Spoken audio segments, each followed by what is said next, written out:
శుక్లాం భద్రం విష్ణుం శశివర్ణం చతుర్భుజం ప్రసన్నవదనం ధ్యాయేత్ సర్వవిఘ్నోపశాంతయే. ఏంట్రా శ్లోకం అనుకుంటున్నారా? నేను ఇప్పుడు చూపిస్తుంది మీకు మా అనకాపల్లి జిల్లా చోడవరం గ్రామంలో ఉన్న శ్రీ కార్యసిద్ధ వినాయకుని టెంపుల్.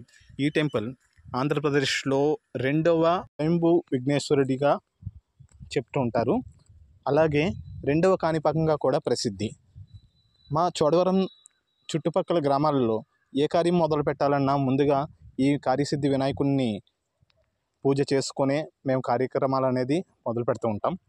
అయితే ఈ దేవాలయం మనకి అనకాపల్లి నుండి 18 కిలోమీటర్లు, చోడవరం బస్టాండ్ నుండి 200 మీటర్ల దూరంలో ఉంటుంది. రండి లోపలికి వెళ్ళి చూద్దాం, భగవంతుని దర్శించుకుందాం.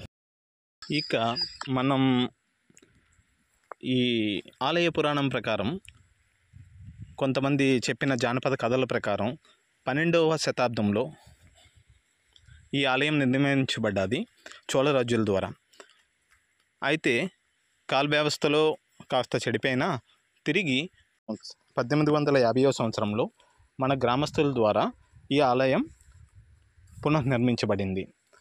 అయితే ఇక్కడ ఉన్న విఘ్నేశ్వరుని విగ్రహాన్ని అక్కడ దగ్గరలో ఉన్న గౌరీ పరమేశ్వరులు, స్వయంభూ గౌరీ పరమేశ్వరులు ఆ ఆలయానికి తరలించడానికి ప్రయత్నం చేయగా విఘ్నేశ్వరుని యొక్క తొండం చివరి భాగం దొరకలేదు. తవ్వగా పక్కనే ఉన్న, అంటే 400 మీటర్ల దూరంలో ఉన్న పాస్ చెరువులో ఆ తొండం తాలూకా అంత ఉందని కనుక్కున్నారు. కానీ అక్కడికి విగ్రహాన్ని తరలించే సాహసం చేయలేకపోయారు. ఈ ప్రాంతంలో గుడి కట్టి పూజలు చేయడం మొదలైంది. ఈ కార్యసిద్ధి వినాయకుడిని అర్చించిన, పూజించిన, కనీసం దర్శనం చేసుకున్నా సరే మనం వెళ్ళే ప్రతి కార్యం కూడా మంచిగా జరుగుతుందని ఒక ప్రతీతి ఉంది.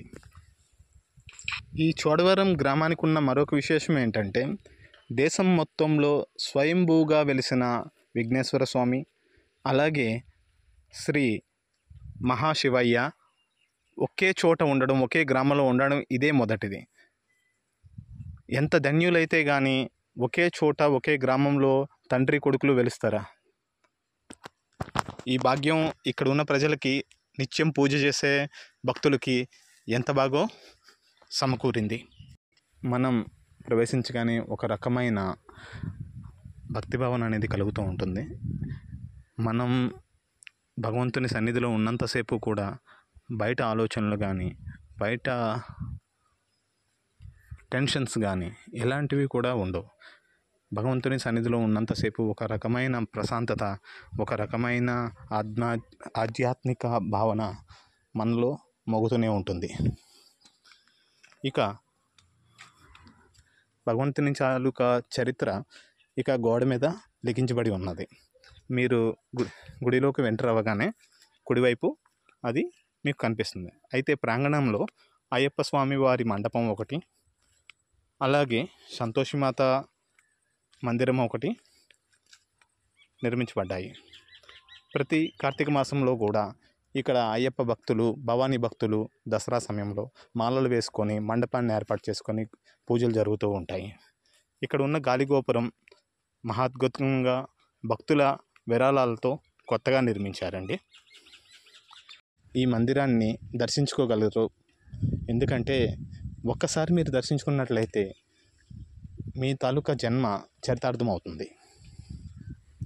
మాకు దొరికిన ఇన్ఫర్మేషన్ ప్రకారం, మాకు తెలిసిన ఈ జానపద కథల ప్రకారం మేము చరిత్రను మీ అందరికీ తెలియజేయాలని మా కోరిక.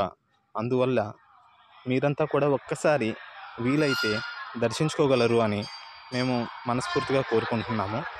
జై వినాయకాయ నమః, జై విఘ్నేశ్వరాయ నమః.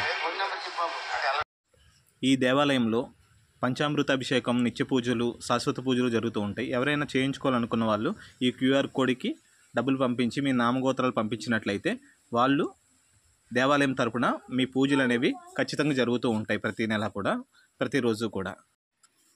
జై బోలో గణేష్ మహారాజ్ కి జై, జై బోలో గణేష్ మహారాజ్ కి జై. ఈ దేవాలయం మనకు చోడవరం కోర్టు దాటగానే రోడ్డుపైనే మనకి దర్శనమిస్తుంది. ఈ పొడవైన గాలిగోపురం చూసిన వెంటనే మీకు అర్థమవుతుంది కార్యసిద్ధి వినాయకుని వారి టెంపుల్ అని. ఈ గుడిని ఆనుకొని శ్రీకృష్ణుని వారి దేవాలయం ఉన్నది. ఇలా మీకు రోడ్డు ఎందుకు చూపిస్తున్నానంటే, ఇక్కడ నుండి ఏదైతే మనం గతంలో చర్చించుకున్నామో చెరువులో తొండం ఉన్నదని, ఆ ద్వారం వరకు మీకు చూపించాలని చెప్పి మా ప్రయాస.